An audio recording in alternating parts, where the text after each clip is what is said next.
And hold on. And it looks like we are live. What's going on, everybody? All right. Welcome. Hey, Jess. Oh, okay. Yeah, hey. Hello.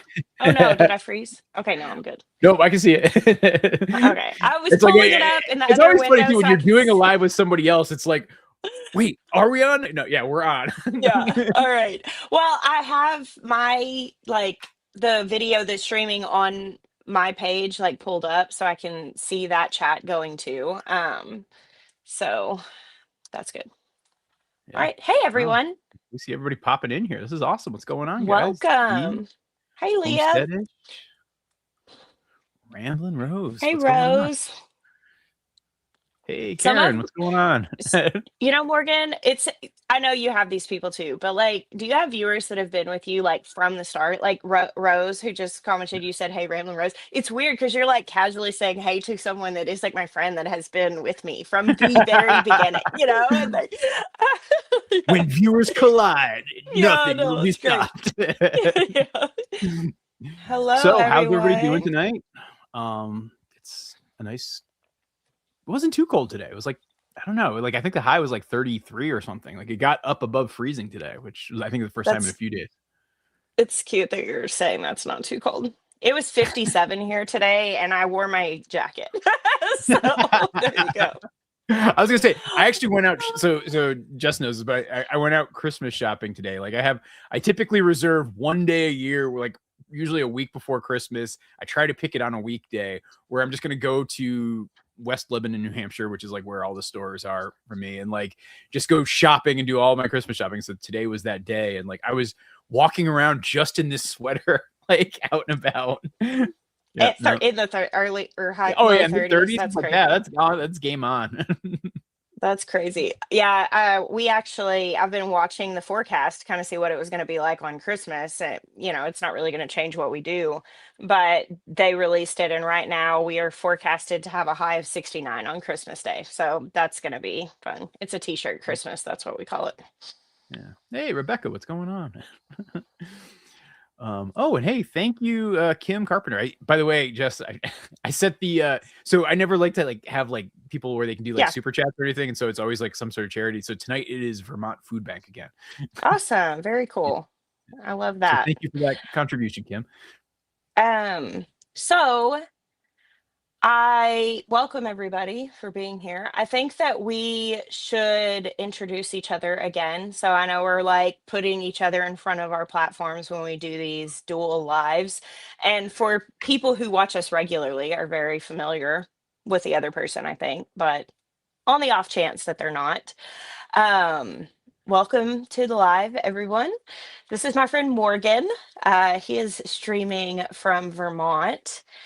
We have been friends, and we came into content creation around the same time, 2018-ish, and have been friends since then. At this point, I think it's fair to call you a family friend because you spend, Wow. All I right. mean, I feel at yeah, least that's an honor status. All right. I mean, the kids did say you had funk status, so that's Funkle. For those of you who don't know, that means fun uncle. So they've dubbed Morgan the Funk. And so yeah, he's been with us for a long time, and we collaborate on a lot of things. We have a really cool collaboration coming up next year in a live event that we're going to be talking about a little bit more tonight, and about a fun thing we're going to be giving away around that. But yeah, this is my friend Morgan. Yeah. And guys, if you don't know, this is my very dear friend Jess. She is down in South Carolina. She and her husband Jeremiah have a wonderful little farm. And yeah, they kind of make videos, they hang out. Jess does a lot of cooking, a lot of gardening. You guys know Bluey and Bingo. She is the originator of Bluey and Bingo. So Yep. yeah. Yep, I have Bluey and Bingo's half sisters on my yard. They're the two that I kept this year, so that's cool. We have sister goats. We keep saying we need a FaceTime, let them FaceTime each other. Honestly, actually, the thing that I think would be fun to do is compare fur length, Oh because yeah, both girls are pretty shaggy now. I mean, not yeah, super shaggy. They don't look like Highlands or anything. So not to make people think, no, but they look significantly shaggier than they did in September. Oh yeah. That was kind of whenever we were planning you taking them. We were aiming for like the end of the summer, but like purposefully planned to get them to Vermont before it got super cold so they would have an opportunity to acclimate some, because coming from here to there obviously is a pretty drastic difference. Yeah, but so they're doing good. Actually, this morning I noticed Bingo had like a little bit of a runny bum, and like Mhm. Jess is always the first person I'll like send like pictures of a goat anus to, and Yeah. like, Yeah. and like, And what's what do you weird is think? that even you saying that now is the first time that that's occurred to me, that that's like a weird thing to text your friends. But I have so many pictures of the backsides of animals on my phone that, like, if you didn't have context, you'd be like, "That's weird." Yeah, it's Because a little it's a weird. lot. No, it's totally normal. Yeah, but yeah, so I did give her a deworming treatment this afternoon. Awesome. Yeah, I was worried about my girls because they were just kind of like looking really puny last week. And we did have a pretty hard cold snap for us. I mean, it got down to like 17, 18, something like that. And I actually took in fecals on them to get them looked at from the vet. And the vet called and said they're completely fine. They don't need any deworming. And I was like, oh, I guess they're just cold. So me too. So I mean, I don't blame them. I probably look kind of puny too when it's cold. Yeah. Oh, and so you know Danny, right? From Wicked Hmm. Awesome Gardening. So she had a sick chicken last. I guess was it last week, Danny? I think it was last week, or no, I guess it was 2 weeks ago. And it was like it was looking kind of dire, and I was not expecting it. So, Danny, that's really good news to hear. That yeah, That's because on great our last news. live stream, she called in to talk about this. Um, which I Yeah, don't know, I mean, Jess. Should we do this? We could have people calling in if they want to at some point tonight. I'm game. I would love to All right. chat with some friends. I can't, I'm, I'm not as like good at tech as you are. And so there are lots of cool things I would love to do, but that I'm just like, yeah, I don't know how to do that. And I'm kind of an old dog when it comes to those new tricks. So if you've got the capacity for people to call in, I would love to do that. I do. So I'm trying to think of how to do this because I don't want to just drop it into the chat. Um, you know, here is going to be the thing. If folks want to call in and ask a question or chat with us, um, you have to be able to message either Jess and I on Facebook some way or text us some way. And if you can do that, we'll Okay. send a link around. And Jess, I'll send you the Okay. link if you want to give it to somebody. All right, cool. You know, it's funny Um, actually. The way I learned how to do all of this has a lot to do with your husband. really? Because Oh, so back during the pandemic, we like Jeremiah and I and our friend Ethan, we Ethan. started a podcast. We tried to start a podcast together, and it was fun because it was meant to be like a sci-fi podcast and just Uh-huh. like us kind Pew of pew nerding pew. out and talking. Yeah. Pew pew pew is what we called it. Yeah. And like we tried to make it work, but we had so many technical difficulties every single episode that Yeah. eventually I was like, oh, I got to buckle down and learn how to do this. And so this is how I figured a lot of this stuff out.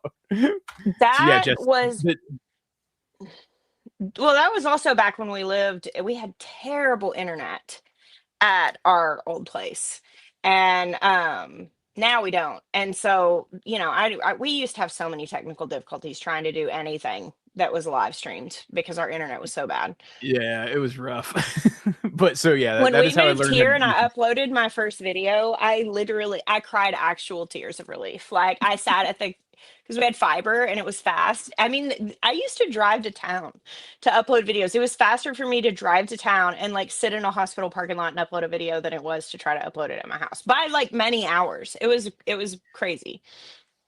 Well, it's funny. So last week we actually had some internet problems here.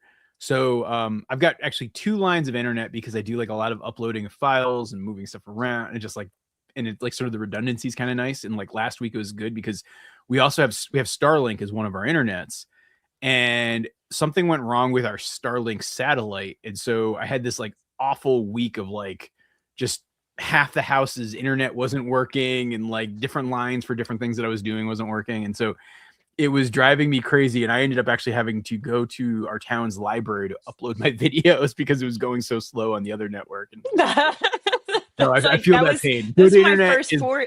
Yeah. Yeah, Everything. That was my first 4 years of YouTubing, was like having to go somewhere else. Um, Somebody was saying, let me see. Somebody asked me to give a birthday shout out to her daughter Chloe. So I'll say happy birthday, Chloe. And I'm seeing lots of birthday wishes to me. Yesterday was my 40th birthday.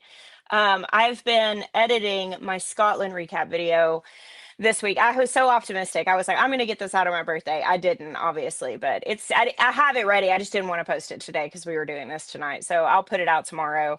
But yeah, happy birthday, Chloe. And thank you all for my birthday wishes. I had a beautiful, lovely birthday. Just full of friends and family. I was very loved. And, you know, Maya invited our friends, some of our friends, our supper club, and a couple of other friends over, and he asked them all to like write me down something telling me the impact that I've had on them. And it was pretty deep. So I have like a stack of letters here that my friends brought me. They all sat me in a circle and read them out loud to me, which was like awkward and wonderful at the same time. I sat in there, I was like, this is so uncomfortable, but I love it. But like, it was great. We cried and it was really sweet. So it was a I great have the birthday. hardest time. Like, I always feel very like, so if like somebody gives me a card or a letter or something, it's always really nice to like read it. Like, it really is. But man, it's rough when like they're standing there and they have you open it and it's like I don't Mhm. know. I'm like stuck trying to be like, am I supposed to show emotion or am I supposed to not? Like, how, like, it's the hardest thing. Yeah, it is. It's really hard. And typically I'll wait. I'll wait till like, because I'm not always the best reactor. Like when it comes to things like gifts and stuff like that, like I'm very emotional, so like I typically show that. But anyway, it was great. Everybody read them out loud, and it was uncomfortable in a great way. And yeah, it was very, very sweet and affirming. My love language is definitely like words of affirmation and gifts, and like it was a good day for that. I felt very loved all around. Yeah. Hey, what's up, Rose? What's going on? Oh, hey, Rose. Yeah. Um, So, yeah, someone said, Tammy said, did you have enough Kleenex? Yeah, we were definitely crying. And what was crazy is like Michaela is my sister-in-law who, I mean, I met Michaela when she was like 8, and she's now 31. And so I've known her whole life, and like she started crying, and then it was done though from then. We all cried. Jess, look who popped up in the chat. No way. I know, Hey. right? We were just talking about you. Yeah, we were just I was talking just about talking pew about pew the pew. pains of pew pew pew and technology, like how that forced me how to learn to do some of this stuff. Yes, so that's awesome. What's up, Yeah, Ethan what's going on? Snow, Lord of the Yeah, North? He's yeah. not I don't know if he's it's not in Ethan the or North Sarah or anymore. who, but yeah, what's up, guys? Yeah, one of them. I actually just texted Sarah back right before I got on here. So, Oh, cool. um, Hope things are good yeah. in Missouri. So, shall we talk a little bit? I guess let's go first and chat a little bit about the live event, and then maybe we can take a caller and chat, and then and maybe I had said maybe we would talk tonight about like the holidays and cozy season and stuff, because Yeah, it's let's definitely let's what's on do it. my Let's mind. do it. But yeah, all right. So I guess let's start with our reason. So why are we Yeah. doing yet another live stream? Yeah. So we are promoting something that we are doing that we decided to do a handful of months ago. Morgan and I decided that we wanted to try something new and do a live event. So this is the screen here of the Something Real live show. We have 2 dates. I would call this like a pilot event, because we basically said, hey, we have this idea. Let's just jump out there and see what the interest is like.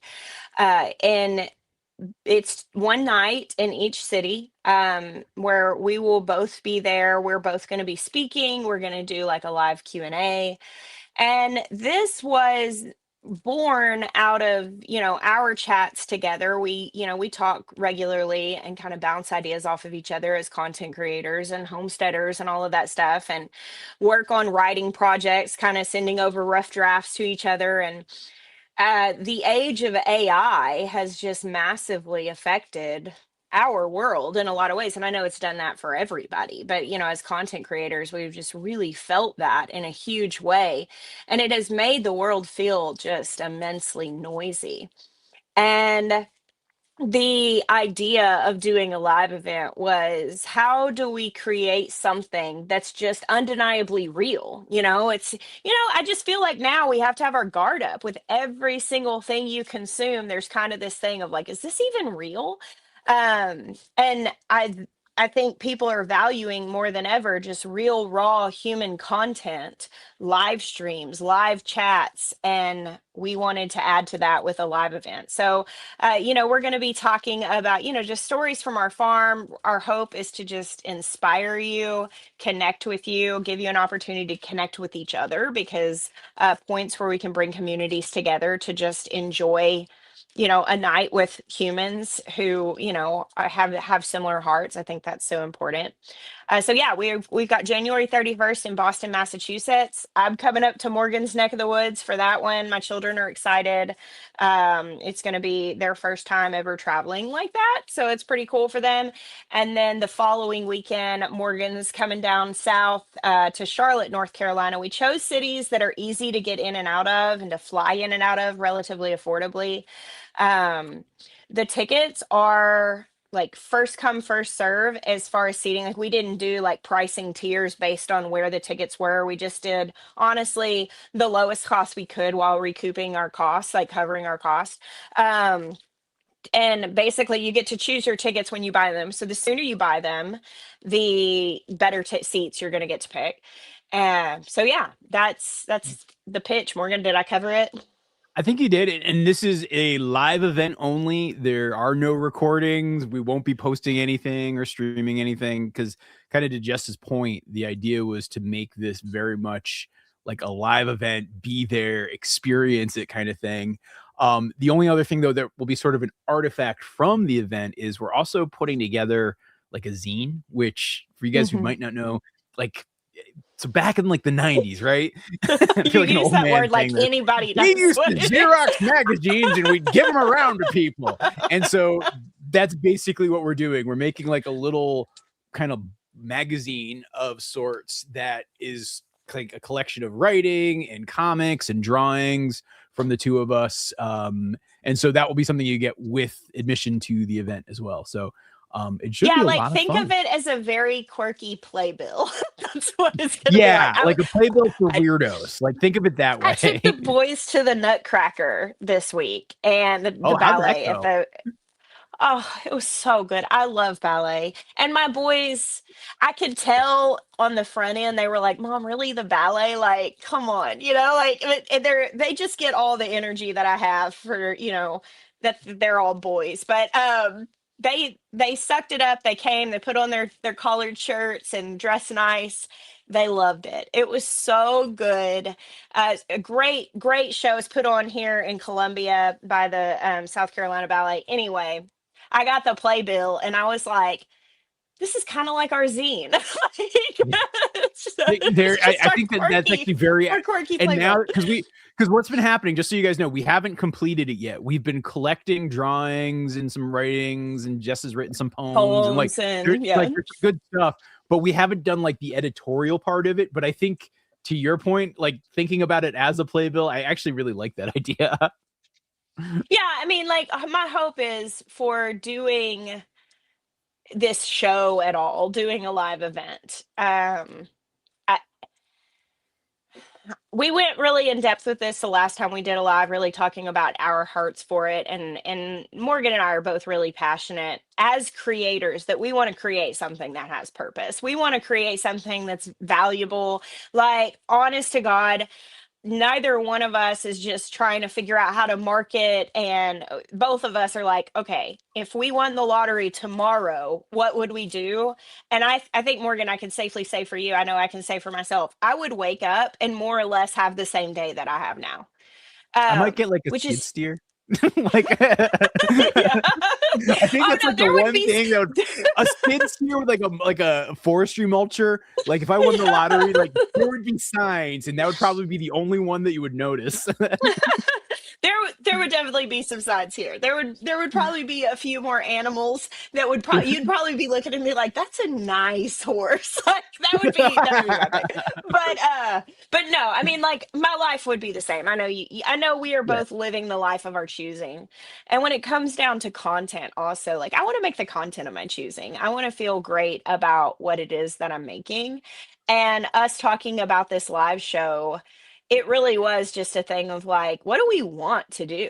What do we want to create? Because when you're in an industry that's getting really, really noisy and blurry in some areas, and a lot of people are consuming a lot of stuff that's not enriching their life and not making them feel good, I don't ever want to add to the noise. Like, that's something I absolutely within myself refuse to do. So, this live show really came out of that we were like, hey, let's see if we could do this. yeah. And just to answer Homesteading Imagination's questions, the tickets have already gone on sale. They're up. You can actually get them. Here, I'm going to drop the link in the chat again right now. But yeah, they are up and available, and there are still a bunch of good seats still available. So if you guys want to order, go right through that link, and you can, whether it's Boston or Charlotte, it'll be fun.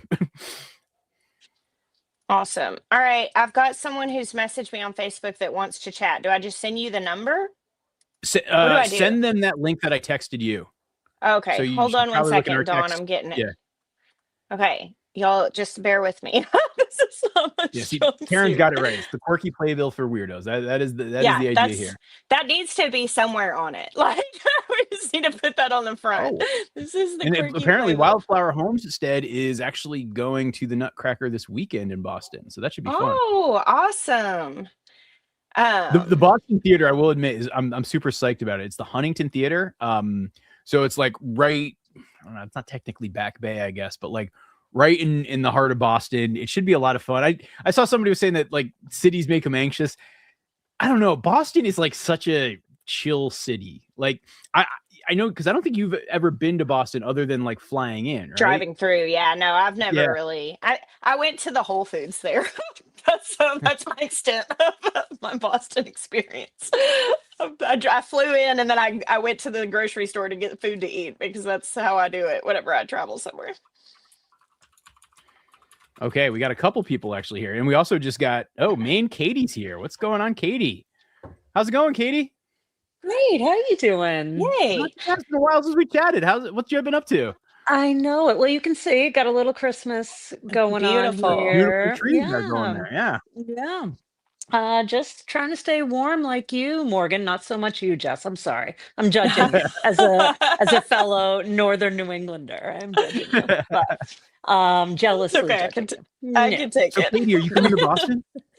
Front row groupie. Oh, that's awesome! I'm so excited to get to meet you. That's gonna be so much fun. I'm excited. Yeah, my husband and I are both coming. It'll be fun. Okay, that is Awesome. awesome. That's so great. Yeah. Katie is like one of the OG Twitch viewers, really. And I feel so bad. She's had so many internet problems. But I love the Twitch. I think the chat right now is emoji only. I don't know if it was looking a little odd to you, did it? Morgan, that we were Hold on, let me only change like that. emojiing. Like I was like, Hold on, I don't hold think I on, can hold actually on. write, but Morgan, Yeah, Ethan said I was in Boston when the Bruins won the Stanley Cup, and it was far from chill. But I think that's an Well, I mean- exception. Okay, I mean, I yeah. think we give an exception. Yeah, I was we're actually not in sports Boston. chill. Yeah. Yeah. So, Yeah. so probably I don't know. There were a couple crazy Boston sporting events I caught over the years. Like, so I remember I was in Boston when I was living in Boston when the Patriots won the first Super Bowl back in like, I guess it was January 2002 or February 2002. And like, that was insane. Like everything blew up. But then I was also in Boston when the Aaron Boone game. Does anybody remember the Aaron Boone game in 2003? Yeah, Katie's traumatized by it. And that was like a riot. That was like, oh wow, this city might actually burn down. That was intense. Yeah. 04 was a good recovery, but yes, 04 was a good 03 recovery for sure. Yeah, we got to take our kids to the Celtics parade last year, which Oh, was that's exciting. really fun. So yeah, Boston does sports, Yeah, not Boston, chill. yeah, That's Boston true. sports are tough, but generally speaking, I mean, Yeah, I guess I compare it to other cities I've lived in and just other cities in general. It's just, it's not, it's yeah. like a mini city. It's a small Oh, city, for relatively sure. speaking. That's funny you say that 'cause we have a friend from New York, like born and bred in Manhattan, and his son goes to Northeastern now, which is a fairly big university right in the city of Yep. Boston. And he likes to refer to Boston as a toy city, Oh, it's like a I little which wouldn't is say small. that true, that's which is accurate. true, Yeah. kind of true. Yeah. Well, The other Katie, actually I'm planning interesting on thing. bringing. Oh, go Oh, good. ahead. I was going to ask, I'm planning on bringing my boys up and, hanging out in Boston for a couple of days. Is there anything specific that, like, I'm calling it a homeschool field Mm. trip. Like, is there anything specific that, like, we have to go to? Well, I mean, And it's also not, I recognize we're not coming during the time of year that, like, really yeah. necessarily shines, but, I have a we'll few be okay. suggestions. I mean, you don't want to make it too like schooly, I guess. I don't know that we want like a Yeah, school vibe, but like the history, the like US history stuff that's in what I'm Boston really wanting to cannot go be do. beat. Yeah. Yeah. Yeah, I I think Cannot just that. be can't beat. go to that city and not take Yeah. the opportunity to take them and see some of, like, the most, impactful history Yeah. in our Look at country. I Yeah. think you can look up the Freedom Trail probably, and it'll have a Okay. Yeah, I lot mean, of and you can still yeah. do the Freedom Trail that time of year. Like, it's not too bad. The Science Museum, like the science, like the Boston is like Mm, actually, I think it's one of the, if not like the best science museum in the country. yep. I'd make that case. It's got a pretty solid aquarium. I've heard a few Um, people say the aquarium. yeah, it's a good one. Would it be flat out bad mothering and bad friending to suggest that you put on ice skates? That might not be a great You could go suggestion. skating. Yeah, like Oh, there's like they You they have could love that rink that. downtown. try it if you want. I don't know if they've ever skated before or if you Well, guys ever skated Yeah, before, but that would be great. Actually, Ben has yeah, been asking me to go ice skating. All of my older kids have, but when we used to go to, like, a homeschool thing, and it was an indoor rink, obviously, but, like, yeah. Ben was too young, so he's been asking. That would be a good thing to put on the There's a list. fantastic public rink right in the public yeah, Boston the public Common, rink is I good. think. Actually, here Yeah. in Peachum, we also have a public rink. Surprisingly. Maybe I Ah. we'll mean, it's knock just that off the my list when we friends come up there. basically they flood out some tarps, but it actually works. Hey, It's pretty great. It's like one of the upsides of Whatever living out in the middle of works. nowhere.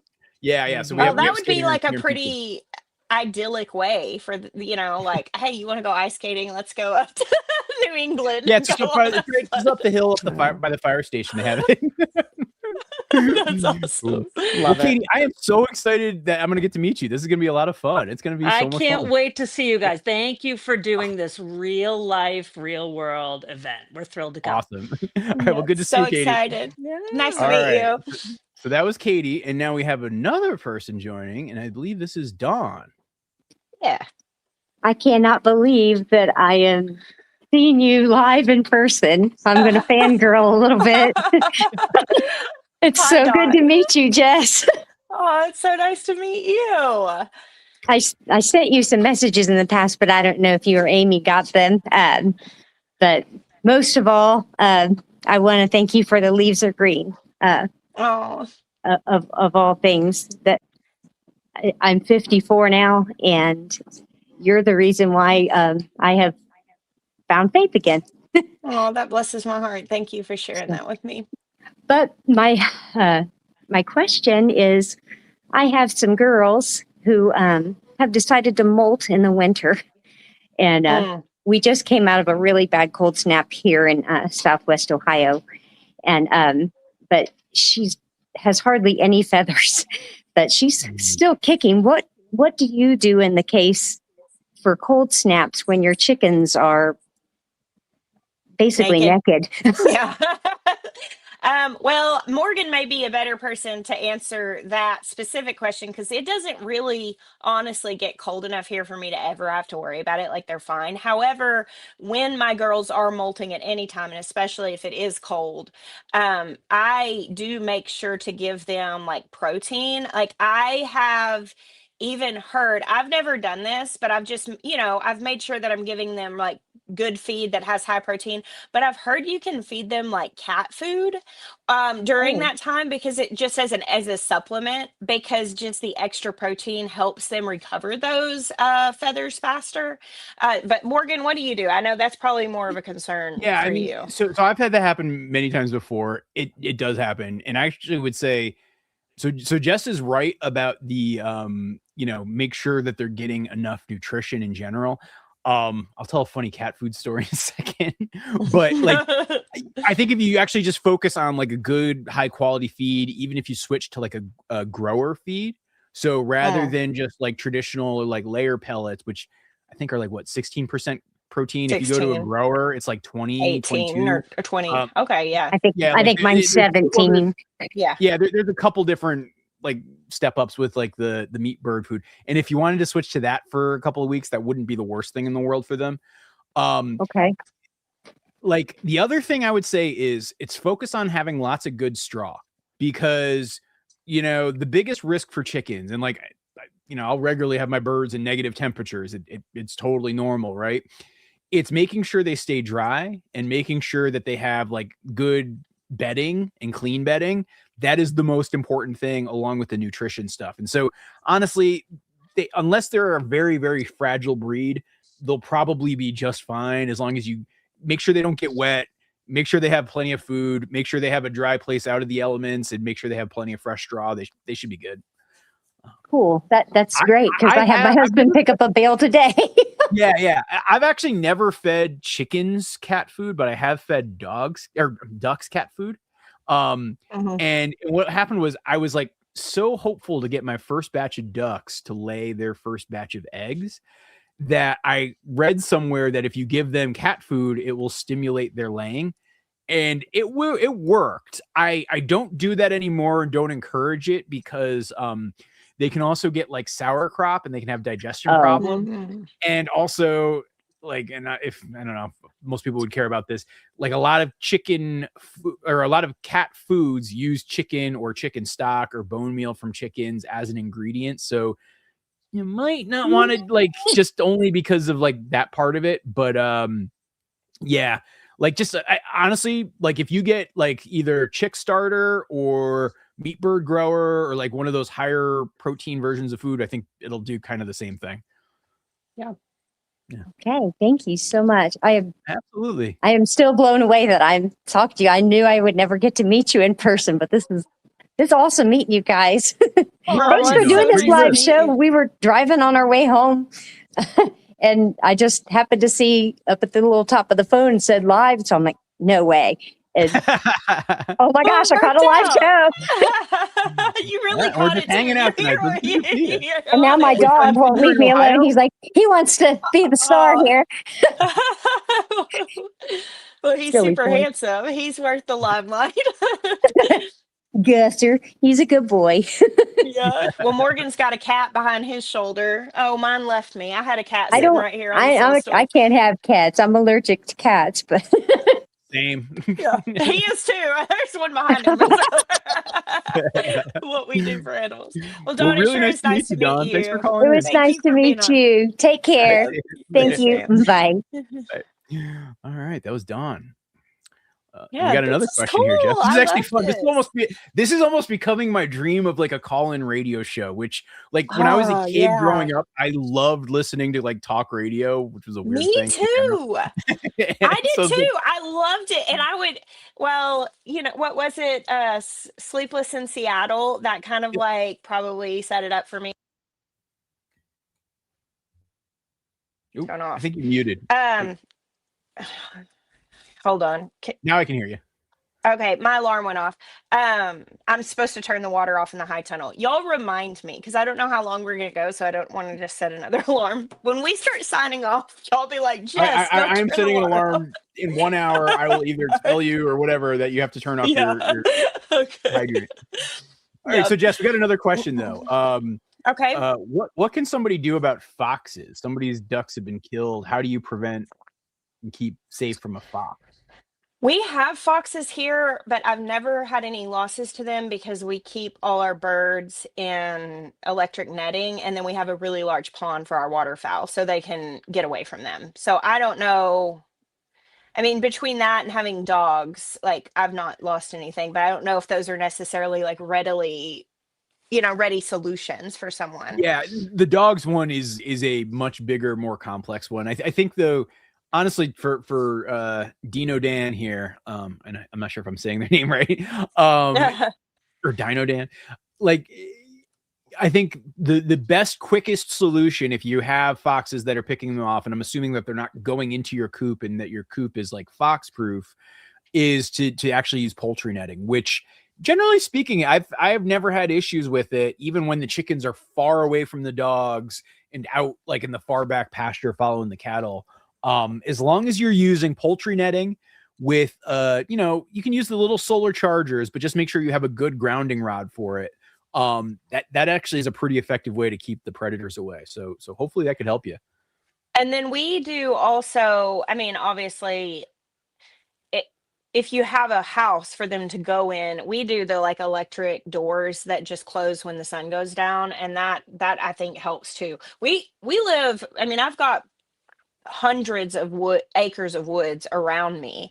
There are coyotes out there. We have foxes and minks and raccoons, and I mean we have all the predators. But with the electric poultry netting, we really don't lose anything to them. We lost a couple birds last month, but one night it was the kids forgot to turn the fence back on, and a predator got them. And then the next night, the charger hadn't been charging because it had been like raining for days, and so we had to switch that out and everything, and then we haven't had any issues again. Yeah. So, all right, Jess, another question here. Hey guys, I was wondering what camera equipment you use. So here, why don't you answer first? I'm actually going to get a couple things really quick. So I use and I'll tell you, Morgan has a cooler answer to this because he's like really into all the tech and all the different camera angles, but I primarily shoot on a Canon R5 with a 15 to 35 millimeter lens. It is heavy. My right arm is significantly more defined than my left arm because that's my camera arm. And it's heavy. I just love the picture though, as a photographer for a long time. And I just really love being able to zoom in and get beautiful images in my videos. I also have an Osmo Pocket 3 that I bought on Morgan's recommendation. Great little camera. I love that. That's like when I'm out and about, if I'm going somewhere. Yeah. That is, I bought one, Jeremiah bought one. Jeremiah has, used that one a lot. And I really like it. I also got, Morgan, what are the little filter things? I don't know. I just asked Morgan to give me links. So I will say this camera that I have here, which is the Osmo Pocket 3 that Jess was describing. I think it's the best camera for anybody who's trying to do like vlogs or like just like you're walking around and talking type videos, because it has a built-in gimbal. So this like weird mechanism that you see here, right? This actually keeps the camera steady. And so like, it's almost like a chicken head if you look at it, right? Yeah. And so which is really nice. Makes your footage look so much better. It takes out a lot of that shake. The quality isn't as good as the camera that Jess was describing, or like I have a bigger camera, which is like a Sony FX3, which is also like a more high-end camera. But I really only use that for videos where like I'm sitting down and like doing a long video essay or something. And when I'm out and about around the farm, this is my favorite one. It's not as durable as like an action camera, like a GoPro, but it's pretty good. And the quality is so much better than a GoPro. And so honestly, if you're looking for a camera recommendation, and I think there's still, I don't know, the prices have gone up a lot this year, especially with like tariffs and stuff. And there's some problems with like DJI issuing new products in the country, but like they're still less than $1,000. And so if you are looking for a camera that's, like I would still say you should use your phone as the first camera you ever use if you want to make like YouTube videos. But if you're looking for something just a little bit better than your phone, this would be the next step for it, no doubt, in my opinion. The other thing I like is the drone. The hover drone. Yeah. That's on my list of things to get Yeah. because that's really cool. Yeah, So, with the DJI, like I actually, when I make videos with that, I get a ton of feedback of people being like, "Whoa, this quality is so much better than your stuff usually is," because it has a really, really like wide depth of field. And so when you're walking with it, like everything behind you is in like crystal clear definition. So it shoots in 4K.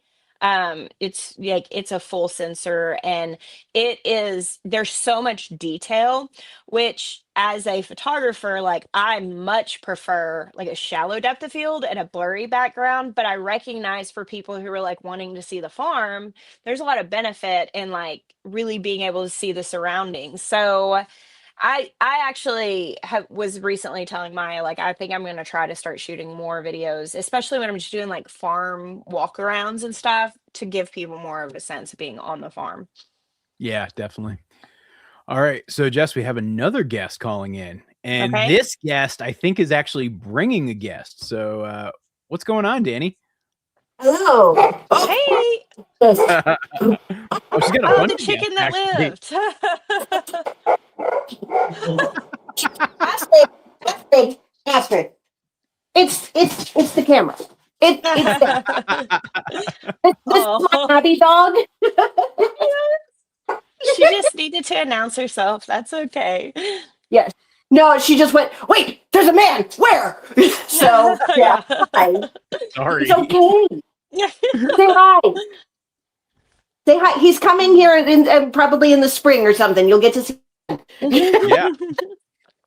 Oh, anyway. So yeah, Danny, so what's going the on? other guest. So here she is. She is still here. The basically by midnight, she was out of that like zombie falling over state that she was in. And then she was up and wanted food and was like wondering why am I inside? So it's been 2 weeks just because it's been too cold to put her outside without like shocking her system. But tomorrow it's going to be almost 50. I think we can put her out. So Well, that's good. I'm so happy because, yeah, I will admit, and like I know we were messaging each other, like I was worried she was not gonna make it. Like me just too. looking at, yeah, it was not looking good there. Yeah, she was just for context. I went out and I found her just standing in the coop, like huddled, and all the other chickens were like knocking her over, walking by, and I put food down, and she didn't even move, even though it was right in front of her. So, and I brought her in, and I thought she was gonna fade in my arms in the first like 5 minutes, but I think what she did is she didn't go in the coop the night before. She must have gone in the goat barn, didn't have anybody to snuggle with, and got too cold because it was chilly. So I think that's just what it is. She just froze herself. I'm glad she pulled through. I've had many a chicken in a dog kennel inside the house. Mhm. You Yep. know, that's like a common story. Yeah. Did I want a over the house years. chicken? No, but here she Yeah. is. So that's Actually, hey, we steel. got a question here that I think both of you, I'd be curious to hear your answers to.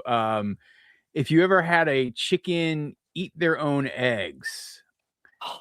So this person has found shells but no eggs several days in a row, which is a pretty good indicator that yes, that is exactly what's going So on. sometimes when that happens, it can be a sign of like deficiency, like they need more protein and they're going after it. So, like, the first thing to do is like make sure your feed has adequate protein, like that you're not just giving them like too much chicken scratch or something like that. This and again, it is molting season, so they could need a boost in protein, so maybe get some like starter grower to give them for a week or two to bump that up. Some chickens do unfortunately just get a really bad habit with that, and you can I've not done this because it is way more time, and usually I address diet and it handles it. I'll start giving them mealworms or something like that. Just give them something a little extra and they'll stop. But if they're like really dead set on it. Like I've seen people say put golf balls in your nest boxes. I have had like ceramic eggs that we put in our nest boxes, and that can discourage it because if they go pecking on those, it doesn't feel good, and so they'll stop. I've seen where people will actually hollow out an egg and fill it with mustard so you can at least identify which one of the chickens is doing it. Because the problem is if you have one doing it and it goes unchecked, the others will then learn the habit, and then you really have a problem. So yeah, unfortunately I have dealt with that. Usually diet helps, but Danny, do you have anything to add to that? You covered pretty much everything that I would have said, except also another, if you can't figure it out, you can't break them. If you figure out which one it is, and if it's only just one or two, soup is good. Soup works. they can become soup. At first, it took me a second, and I was like, "Really?" And then I'm like, "Oh, like, the chicken is in the like Jess's Mean Rooster stew." But also, there are rollaway nest boxes where they lay I think Morgan's used those. I don't have any yet. They're going in my new coop that's getting built next spring.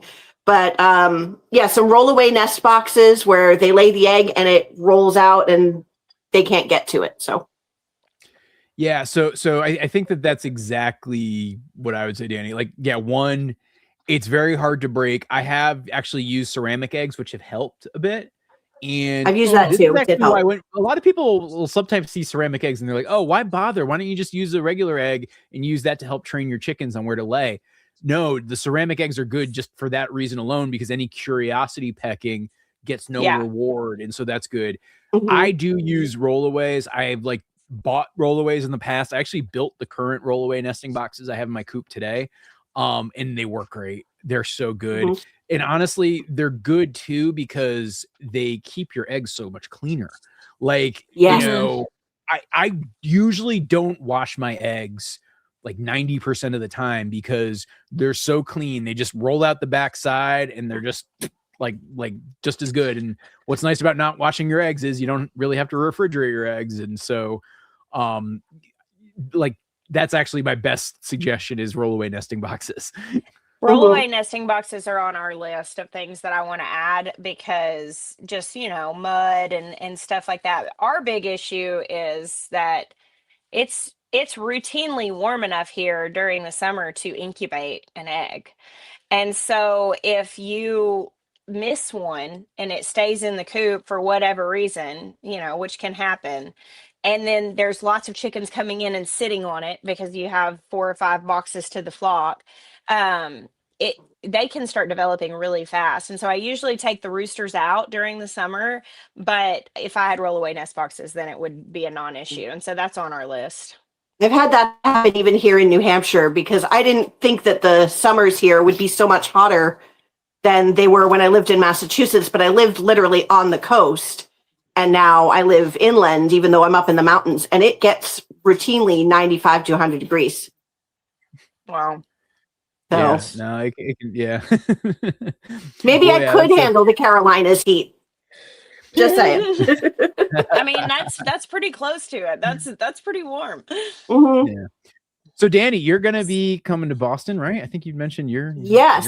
Rick got tickets, and it's also on Rick's birthday. So Rick from Welcome to My Cape Cod Life.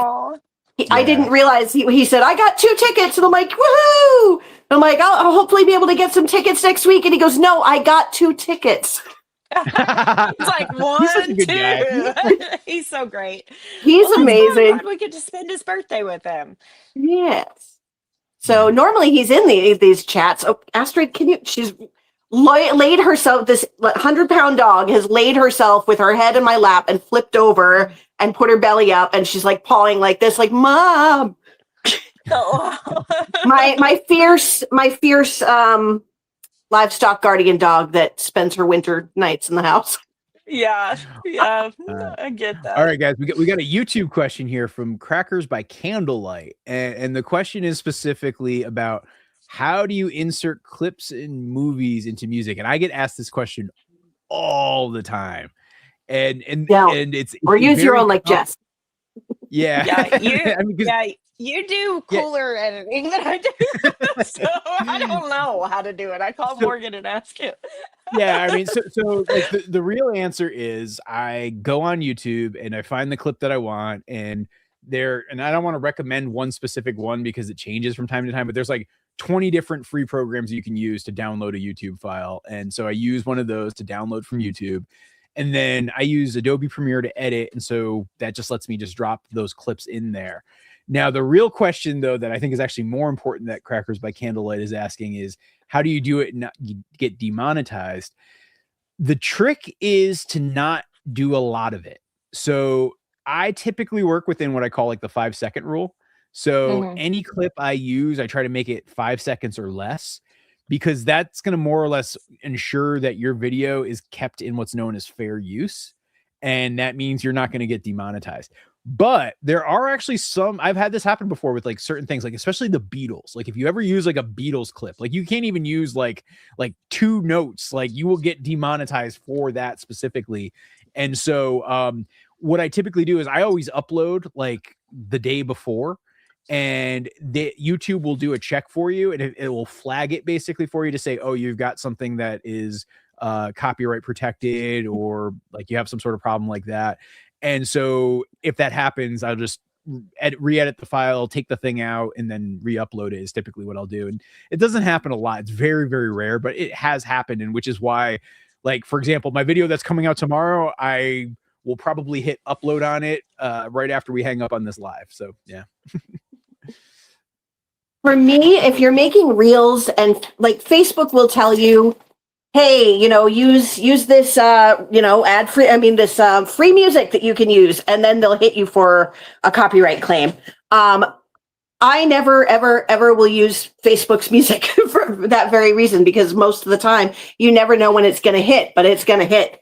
I'll use some of the music tracks from my editing programs. Like I use KindMaster a lot, and there's music in there that I like to use, but put a voiceover over it, because then the track isn't exactly their track, it's the track with your addition to it.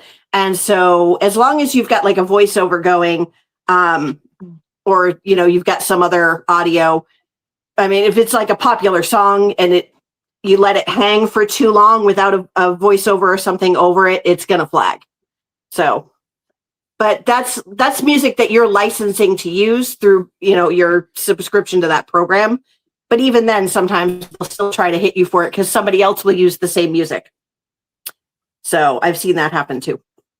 Yeah, no, that's definitely true. Well, Danny, are you hanging in there this winter? Yeah, I think we lost Jess for a second. I think you might just have a camera problem. I was going to say for Jess on this, since she's bleeped out for a minute. She actually, all her backing tracks and music for the most part on her videos are like, it's theirs. It was actually done by her friend Daniel. So all those little guitar tracks and beautiful bits of music behind there, that's all Daniel. Yeah, well, yeah, and there's like, neat. and this is the thing too. There's like, if you are ever looking for music, there are a couple different services. Like Epidemic Sound is one that I use. That's also pretty good. So also worth considering.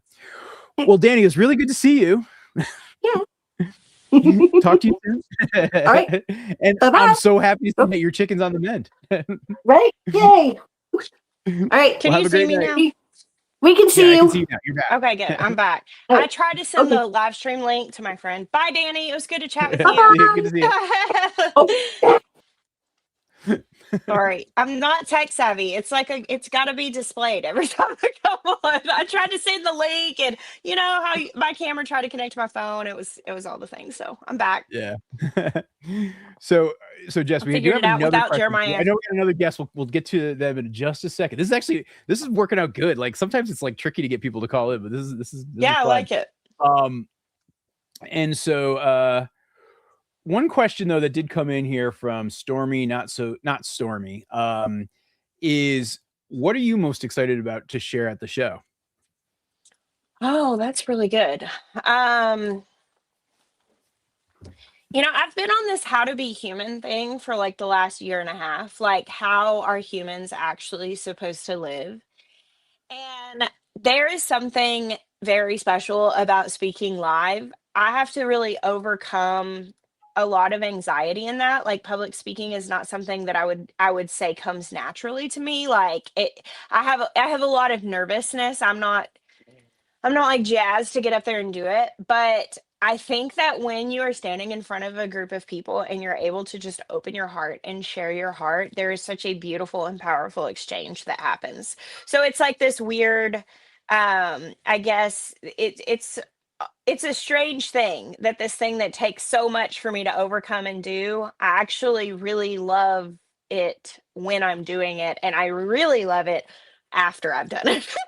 Everybody feels good and it's over, but it's just something really special to be able to do. So, like, just being able to share that face to face connection of live speaking and talking about something I'm passionate about. That for me is probably what I'm the most excited for. Yeah, I think.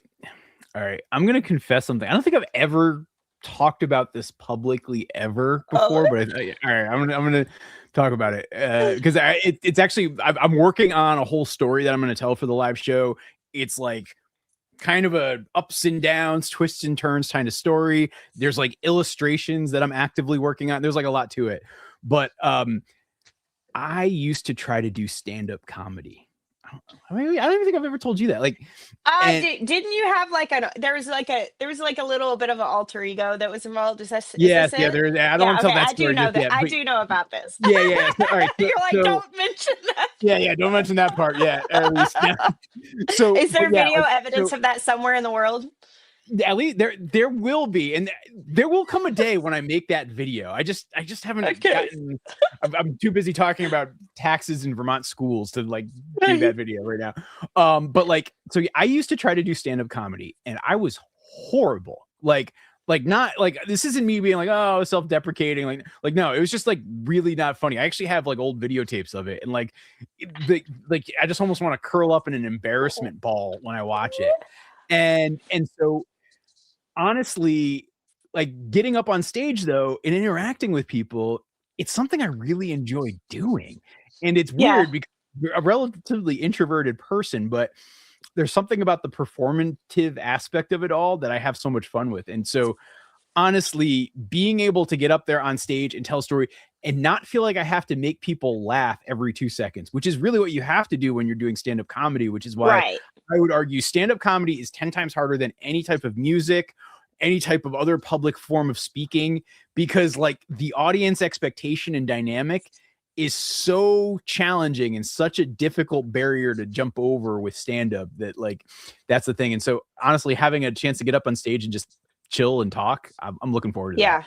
Have you done a lot of public speaking, like since you've homesteaded? Like you haven't done just tons of conferences and stuff like that, have you? I've done a few. I've done like VidCon is like I do weird things where it's like sort of outside of like the homesteading world, but like more in like the social media world. I've done like a few things like I've done VidCon a couple of times, and I've like in my previous jobs, like I used to actually have to do that all the time. Like I would go to these weird sales conferences and conventions for like the different companies that were selling, like, for example, like when I worked in life insurance, that would sell our life insurance. And I'd have to be the guy who goes up on stage and get everybody hyped up about the new product and features and the new like benefits that come with it. And so that used to be my job at one point. So I did a lot of public speaking for years, but like in a business setting, which is also very weird and abnormal too. Well, for me, I did none at all, like absolutely zero. Like I would vomit before I had to give a speech in class whenever I was in school. I did not do it. And then I started, I went into ministry, and then the next thing I know, I'm like preaching in front of people, and sharing in that context. And I mean, none of that was like a very large audience. I think, there were a couple of like women's conferences and stuff where there were up to, 1,000+ people, which that's a big audience. But yeah, in the homesteading world, I mean, I go to these events, and my favorite is I can do a presentation, but the nerves are really hard for me when I'm just doing a presentation. And again, it would probably be easier if I was more tech savvy and had like PowerPoints and stuff like that, but my brain doesn't really work that way. So like if I can stand up and just riff though, and just like talk about something I'm passionate about, then I'm golden. Like I love that. But it's still hard. Like it's definitely a Yeah. challenge, a worthy I mean, I'm just challenge. looking through the chat right now, and yeah, like lots of people like public speaking horror stories. Rebecca, I would love to see your stand up. By the way, I'd actually be very curious to see that. All right, I don't know if I should be offended by that or if it's a compliment. What does the stand-up comedian look like? Yeah, that's what I mean. All right, Jess, we have another guest. All right. Say hey to Leah. Hello. Leah's one of my Hi. best friends. Yes. Yay, this is so fun. Y'all are meeting. That's weird. Yeah, I that's know. Look at technology. I'm surprised that I was able to do this because I am not tech savvy either. I was like, oh no. Look at your lovely Christmas room. Leah, how many Christmas Oh, trees do you yes. have? I have 4 real ones and 2 fake ones. Yeah. Wow. She goes all out, decorates her entire house. Yeah, it's Um, a Christmas wonderland in here. This was the first Yeah. year Love that I was it. actually thinking about getting a second tree, like Do doing it. like an indoor tree and an outdoor tree, and like is sort of what We- I've been thinking. I I think have- next year I might do it. I have Yeah. a live tree on my front porch that's just red, white, and blue with an American flag at the top. It's our Yeah. America tree. That's like our flag replacement for the winter. She's like dead serious about her trees. I've Oh, yeah. got this one, and this has all of our like sentimental ornaments.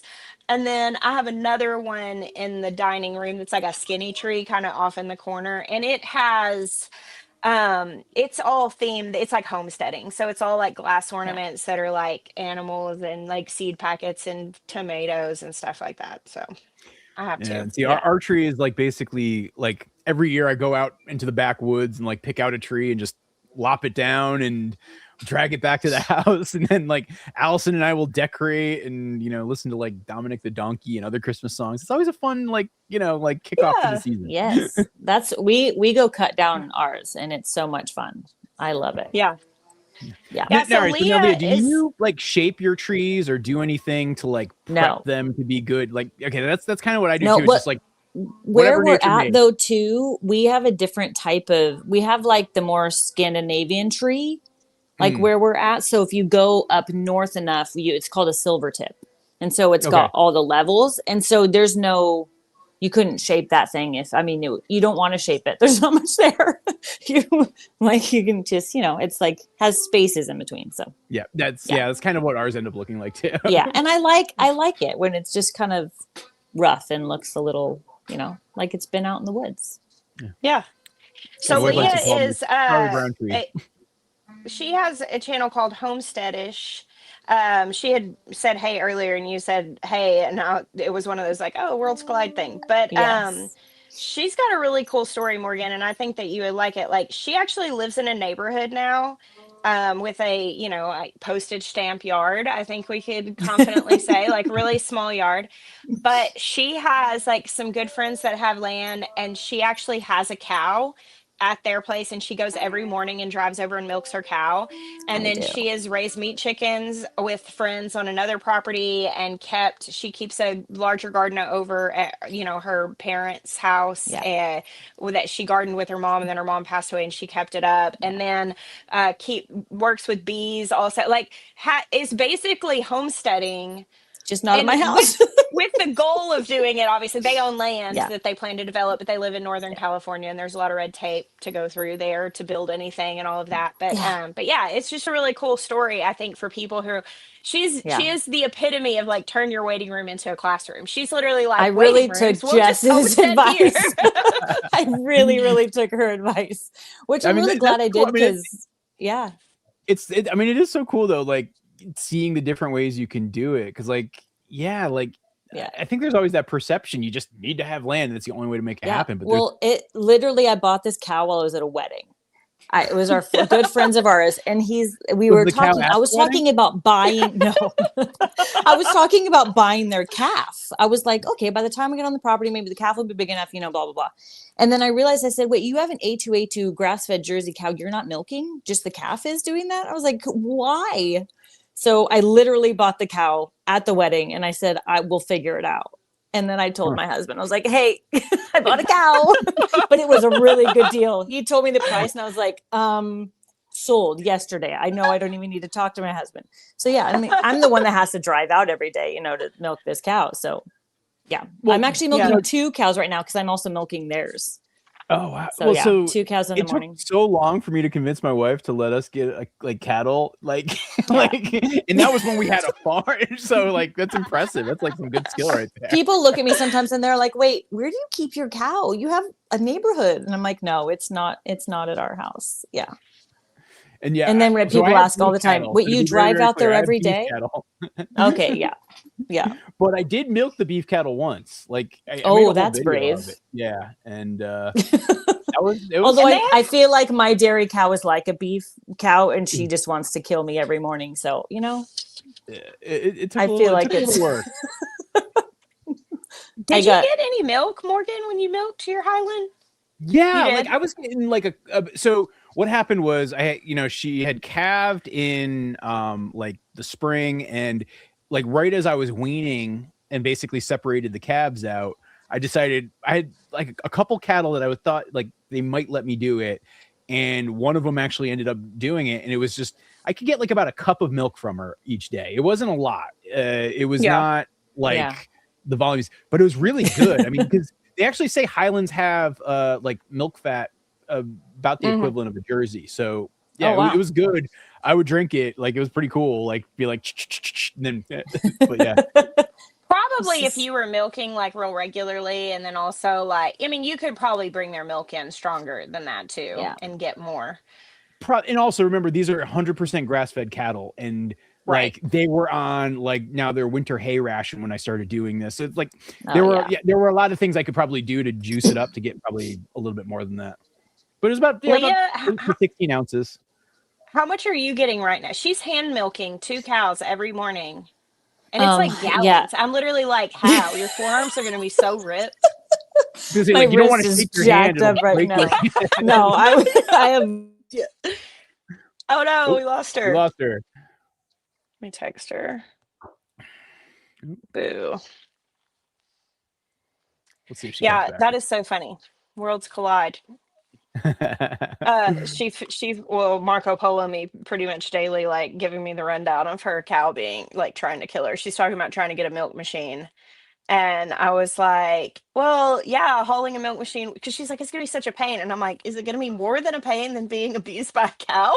You could carry it out. Oh man. All right, so people Jess, were asking about there our have been a lot of crochet. questions about your project here. Yeah. Is it a shawl? Okay. It is a shawl, or it's a very thin. Oh, she's back. Hey, I'm sorry. My husband tried to call me. Hold on one second. I'm going to answer this question. We'll go back to the cow. So this is a shawl. Actually, Morgan sent me this yarn for my birthday. So I opened a beautiful box of yarn. I was so inspired. I'm trying to learn to knit with some of it, but this when I'm learning a new thing, I also have to have a thing going that I'm good at so that I don't get discouraged as a person. So it's literally fumble through knitting and then pause and have a mental health break into crochet that I know how to do. So I'm making this shawl, but it's very thin yarn. This is fingering weight yarn. So as you can see, this is a really small project. And my thought is it could be a good big triangle scarf too. So that's what I'm doing. You made me one and I love it. Yeah. Yeah. I made her one that's linen because she lives, it's very warm where they live. So it's one that can be used a little more year round. Yeah. Anyway, I was telling him that you're hand milking 2 cows and that you're considering carrying a machine out, and you were talking about, well, it might be a pain. And I'm like, is it as much of a pain though as being abused by a cow?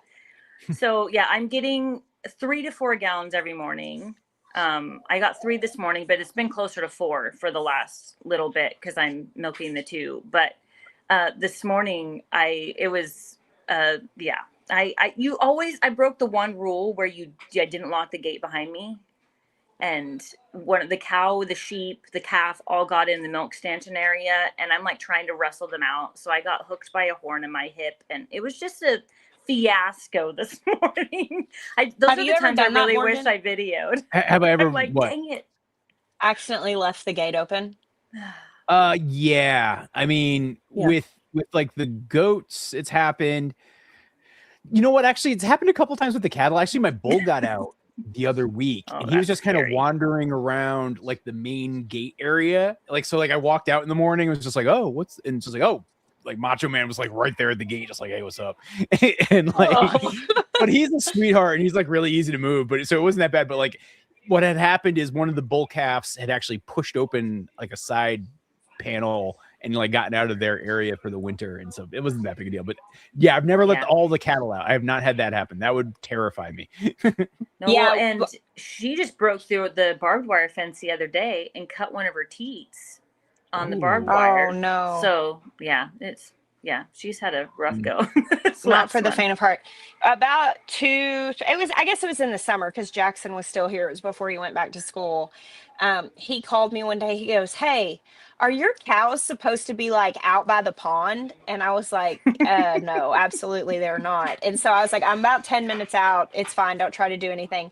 So I get home and it was just the cows that are up here in the yard, like the barnyard. So the ones that are in milk, we keep closer. And yeah, they were like all the way out. One of them had gotten across the pond, and I don't know who did it, but somebody left the gate open. And I was trying to get them back, and they were just running away from me. Literally, Jeremiah comes home and goes, "Hey, cows!" And they just came. They just came all the way, and they're like went to the barn. Like one simple call. Of course, he Great. does. I mean, they are his cows, but Well, I mean, when I move my cattle, I actually like very like mechanically say the exact phrase, like exact same cadence, exact volume each time. yeah. Because like I've had it be where they've broken out of like the poly wire before, and they'll be like on the far end, like almost like not quite a quarter mile, but like Yeah. way out there. And I can just yell, and they will come if I give them that call. You start They'll- saying fresh grass, and even yeah, though they're out in the full get out. pasture, they're like, exactly, and like boom, they just come right up. Actually, though, this summer, my neighbor had this problem where his cattle, he has like a beef herd of about like 40 head. They kept escaping. And so one time they'd like gone through the woods between his place and my place and ended up on the backside of my pasture, which, is fine. And like, we kind of herded them back. But another time they ended up down on the far end, like the front, like of my house, like on the road. And so like all of a sudden I was actually in my office, like, I think I had a phone call or something with somebody, and all of a sudden I start to hear mooing. And if I hear mooing in July, this close to the house, there is a problem. There's a problem. Yeah. So, You ride your electric bike to get near the movie. exactly. There were like Yeah. 40 head of cattle in the middle of the road, like in like on my gosh. driveway. And I was like, oh no. And so, because he's like an older guy, my neighbor, and so like me and another neighbor, we just like herded them and walked them almost like a mile, like just basically pushing this entire herd of cattle. And yeah, that was fun, but a little terrifying too. That's terrifying. Was it hard getting them back where they needed to be, Leah, when they all rushed in? I mean, I guess you just had to throw your whole body weight into it and just shove them all out of there. I also had my milk bucket and I was trying not to spill it.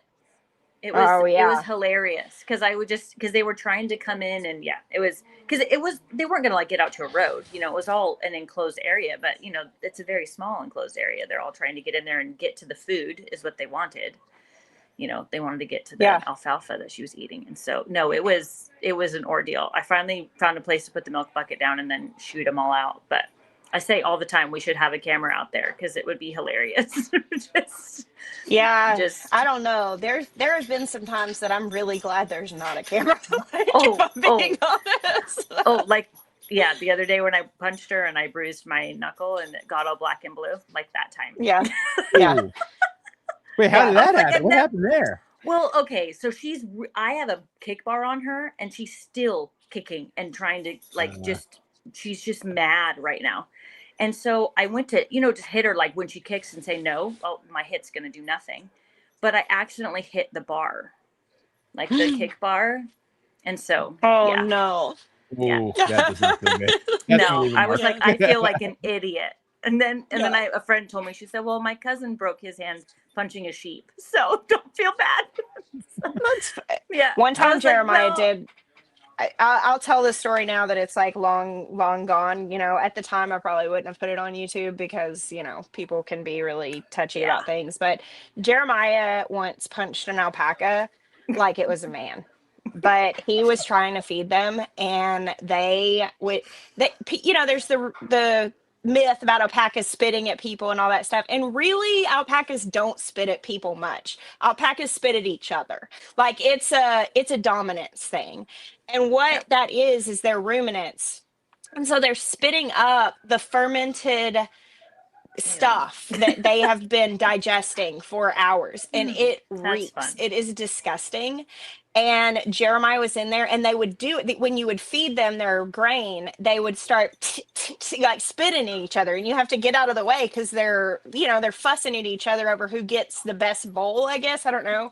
Anyway, he caught a loogie in the mouth. Like he caught like a full-on alpaca spit, and it was just purely reaction that he just reared back and like punched that alpaca. She was fine. She was completely okay. But yeah, it was reactive. Sometimes we don't choose to be abusive, but it just comes out, I guess. At least it was a cow. Not a person. Yeah, several people said they met Leah at the homesteading festival. She is now flown out to Tennessee twice to meet me there and go with me. Yeah, it was really fun. Well, thanks for coming on and chatting with us. Yeah, thank you. Nice to meet you. Hope someday in person. Yeah. Definitely. Right. See you later. See you later. Bye. Bye. This is fun. Yeah, this is really fun. Somebody asked me what my favorite or how many current crochet projects I have. We don't talk about that. We don't talk about how many things I start. I love starting new things. I was going to say, you don't want to talk about the 90% pile, right? Yeah, the 90% pile. That's accurate. I get 90% done with things, and I don't know. I just have this like opposition to finishing things. I did have to like haul through. I had to push through it because I was giving Christmas gifts that I crocheted, and so I have finished more things in the last week than I have this entire year, because I typically will get things about 90% done, and then I just set them aside and start something new. Never ask a crafter about unfinished projects. That's it, Rebecca. That is it. Yeah.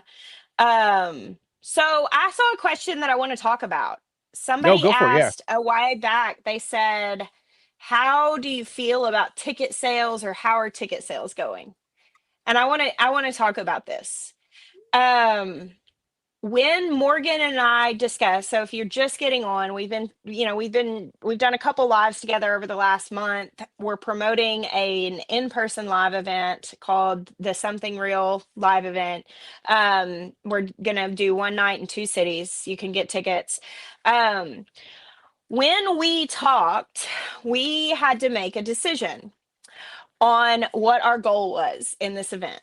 And we decided, knowing very well that this may not make us any money at all, that we wanted to really do the thing that we wanted to do. So we picked beautiful venues, historic theaters that are the vibe that we wanted. We didn't want to charge a ton for tickets because we want people to be able to come. We want it to be accessible. So we bottom lined that. And because we're farmers, and honestly, it's really hard to leave your farm in the peak season, we did it possibly one of the more difficult times of the year to travel, like in the winter. And if we had teams and staff and people who were like optimizing sales, they probably would have been like, hey, don't do anything that you're doing. So honest to God, with ticket sales, we hope to sell tickets. I would love to sell all the tickets. That would be really cool. But that wasn't really necessarily the biggest thing in our decision making.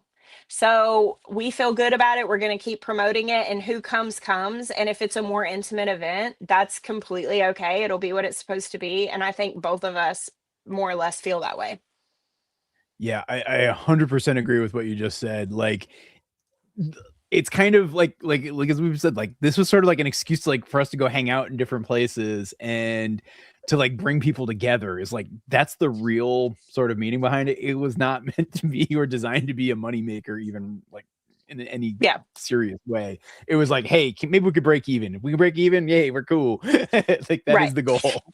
And that was kind of like what we basically agreed upon together, and that's like been the approach. But yeah, it was funny, like somebody, which you have naysayers. If you're going to live your life publicly, you're going to have naysayers, and honestly, like there's really, we don't give them much thought.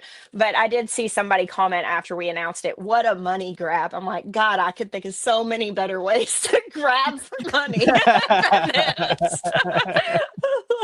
Yeah, no, I know. There are there are a lot better ways to make money. Yeah, a lot better ways to make money. I mean, honest to God, I could make more money just like going to somebody else's event and just being a speaker. But that wasn't that really. We are trying to do something different. We are trying to do something new. Thank you, Vonnie. I appreciate that. She said, I'm glad that money was not the goal, that we treasure meeting you way more than money. And like, I mean, obviously, like we have to pay bills, we have to do stuff like that. But frankly, like in a lot of the things, I would even say my goal is in all of the things that I do to really, I just want to do what feels right to me and what I want to do. And I want to be proud of what I'm creating and what I'm like giving my life to. And that's what this is. So, Yeah. Jess, I'm going to see if I can do this. No, I'm not going to be able to hide the name. Here, we have a new guest. Oh, Ethan! I don't think I've ever seen him without a beard. No, nobody has. Oh, Nobody man. has. Yeah. Hey, How are you? Lord of What's the going on, North. What is up, man? It is good to see your face. Yeah, it's good to see you too, both of you. It's been a You know while. what I was thinking about? I was thinking about today, the Christmas, where Yeah. y'all came. I was thinking Yeah, about that. I was going through I was just putting some clothes away, and I have a pair of knitted glove things that Meg Holler made for me that Christmas. And I was thinking about it, and I want to go back and watch that video. I shot a video of that Christmas whenever we spent it with you guys. That was so special. Yeah, I did too. Now that I think about it. Yeah, I want to go back and watch our videos for Yeah. that. Like, just Yeah, I'm sure What year was that? Because I actually remember when you guys all like met. 2018, I think. 2018, I think. Yeah, something like that. Sarah, 2018. Yeah. Sarah says 2018. She remembers Yeah. date. Hey, Sarah. Hey, Sarah. So, Yeah, for folks who so- don't know, by the way, She's like, so I'm Ethan eating is my our dinner. friend in Missouri. Where's the camera? Hey. Aw, my friends. Yeah, so Ethan and Sarah were starting in content around the time Morgan and I were starting, and we we all got to be friends early on there in YouTube. And there was that Christmas in 2018, and it was when the Haulers were still doing their like tour around the country trying to figure out where they were going to move. And y'all were remodeling the house up Yep. north then. Minnesota. And so you came down, and we basically all came together and did Christmas together, them with their children and the Haulers and us, and piled in our house there in Arkansas. It's one of my favorite Christmases to this day. Like, we just had such a great time. I agree. It was so much fun having all the kids there. That was a great Yeah. time. So Morgan, how have you been? I'm good, just sort of rolling through winter. Yeah. I'm drawing. I don't think I've talked to you since I've started like my weird drawing addiction. I'm gonna Like, go refill my tea. I'll be Yeah. back. Yeah, I've been drawing comics a lot, and just sort of like doing my thing like around the farm, and yeah, it's been good. I got a new book coming out this. Oh, and- really? Yeah, it's gonna be That's exciting. cool. How Yeah, I feel like, and I feel bad for everybody who's watching. Yeah, we haven't caught up in probably like a good Yeah, 6 sorry. months. We're being- We should do this off. We're being boring to people. Yeah. How are you guys doing? So how is the place coming? So and again, for folks who don't know, you guys are now out in rural Missouri, and you've been building a house from scratch, which From is nothing. insane. Yeah. It blows my mind. So like, how's it going? Yeah, it's going good. I mean, you can see we're still under construction. There's but actual wall behind us though, which is I was gonna say I see sheetrock. That's progress Yeah. right there. it's a big step up compared to where we've been. But yeah, thankfully it's not very cold here, as you can see, not insulated. But yeah, it's going well.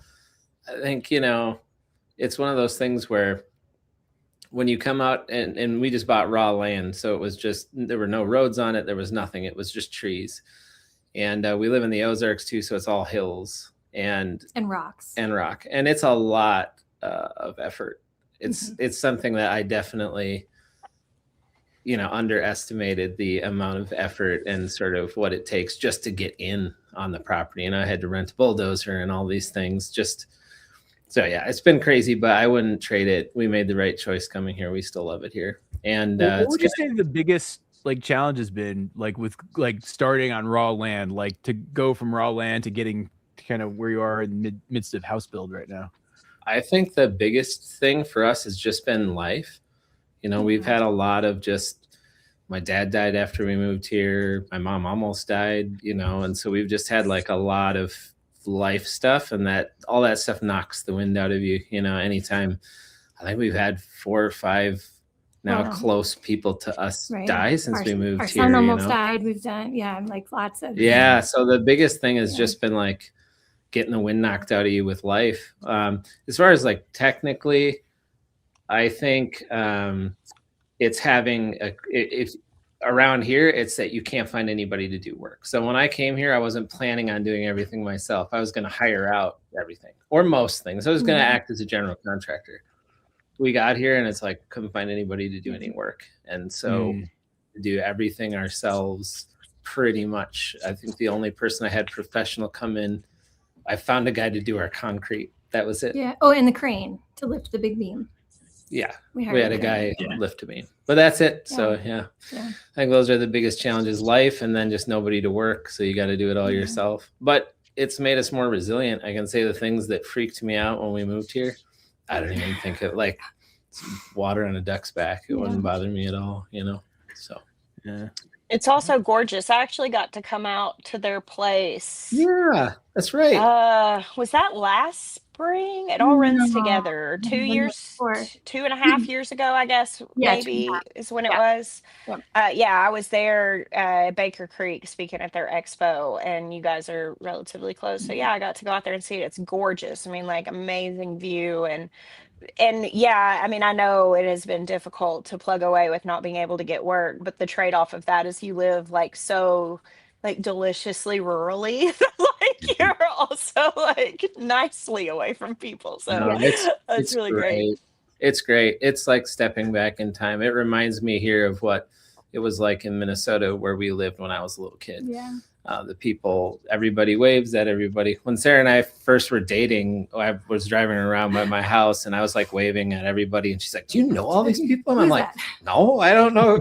I don't know any of these people. We just wave at each other." I mean, I know it's on here and I had to learn it moving out here, but it's like the top hand, two finger wave. Kind of like, I feel like I adjusted my grip on the steering wheel since moving out here. To be able to like quickly wave at people because I didn't want to come off as rude. A few fingers you go literally up. have to do the little, and if you're on a stick, then you really got to stick shift work it out. Yeah, exactly. Yeah. So we love it here. It's great. I think it was definitely a good decision. And I'm really happy we're here. That's good. Yeah. Well, it sure is good to see y'all. Yeah, it's good to see you too. It was great chatting with you. Hey, Jess, you need to text me your email address. Okay, I will. Let me see. I'll do it right now. If I don't, I will forget. Well, what's gonna happen? Like, what's gonna happen if she texts your email address? I bet I know it. You know, she wrote a book, and so she's. I get to be a reader for. I get to be a reader for the manuscript now. So it's good. That sounds cool. Yeah. I'm excited to read it. I was thinking about it earlier. Well, hopefully I should have it to you next month, I think. Awesome. Very cool. Congratulations. Well, just so we don't bore everybody to death, I'll let my God.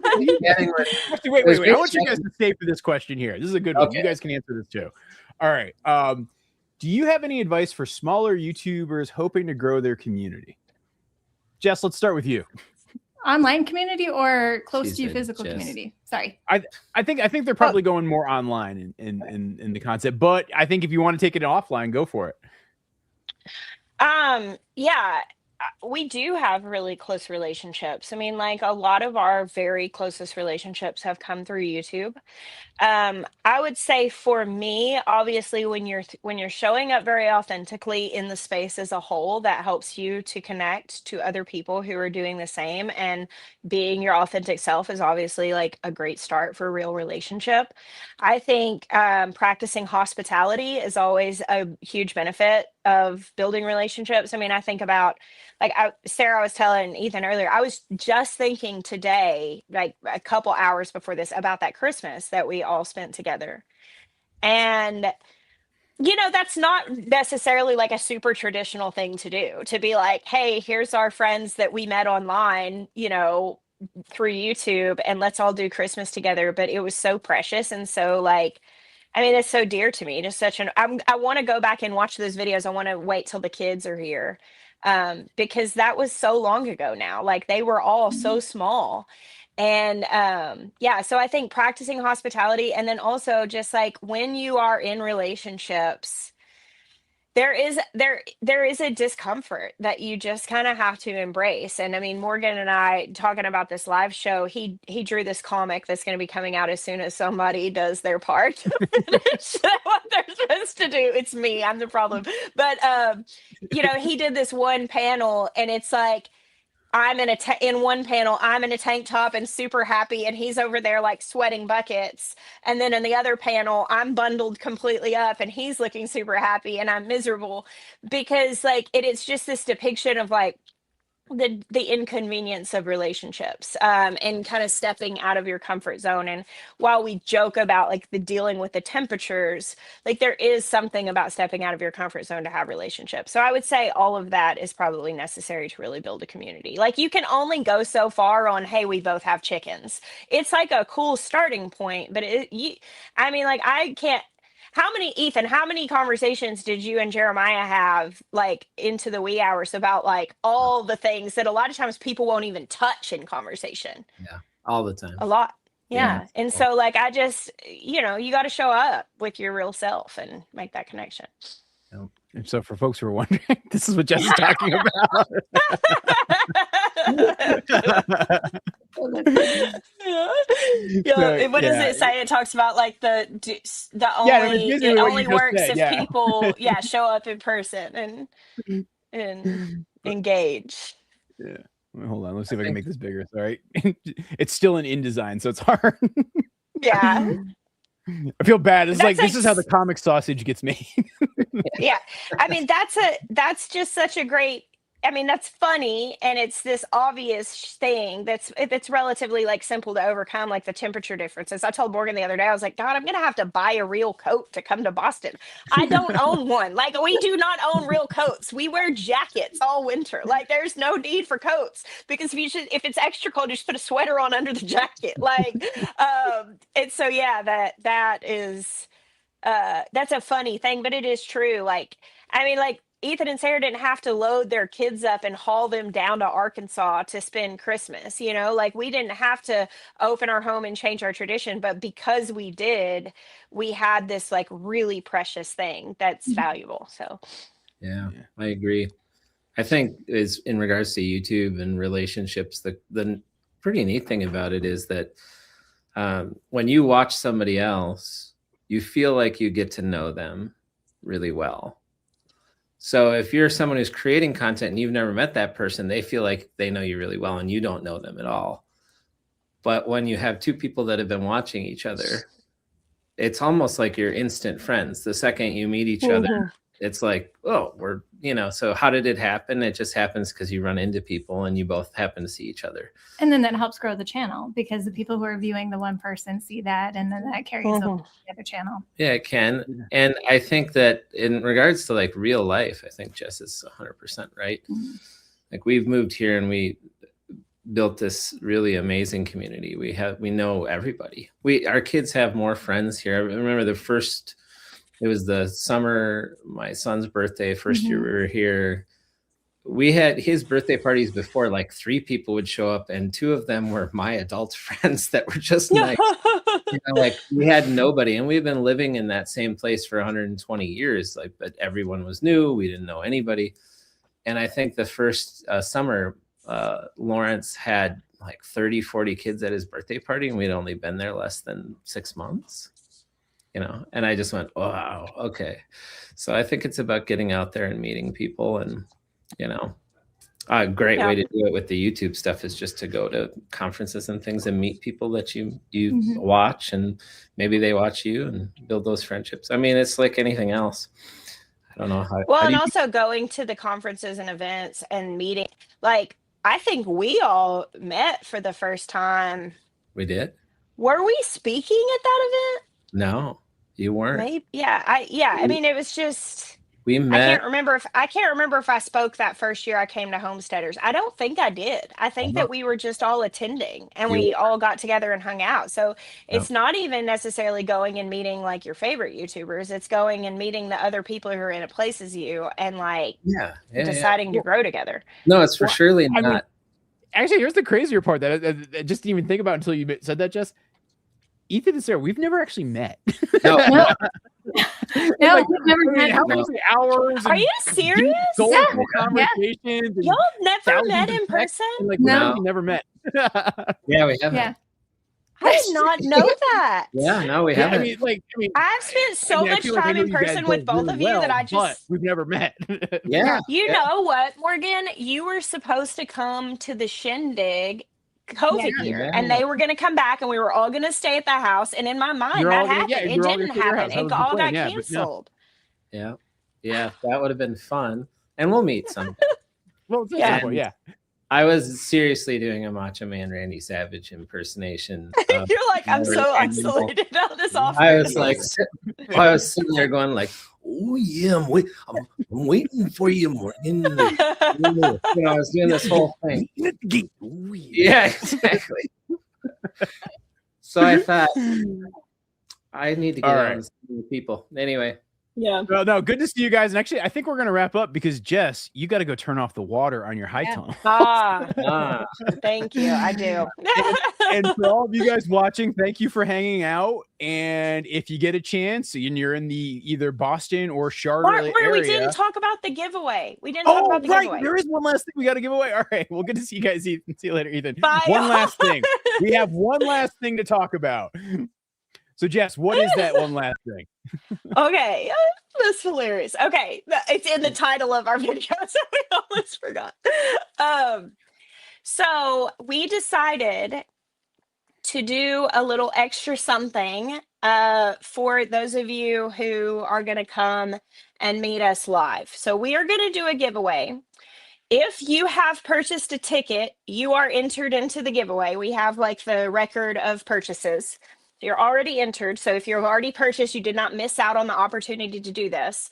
And if you purchase a ticket now, we're going to choose the winner a couple weeks before we'll announce like the official date. So if you're on the fence about purchasing a ticket, like this is definitely something to weigh in. We're going to pick a winner from each location. So the Boston show and the North Carolina show. And we're going to pick a winner, contact that person, and go and take them out to brunch the morning after. And by them, you know, if you're there with your spouse or your group of girlfriends, or if you got your kids with you, we'll take your group out. But like, we are going to pick a winner to take out to brunch with Morgan and I the following morning. So if you're already purchased a ticket, you are entered into that.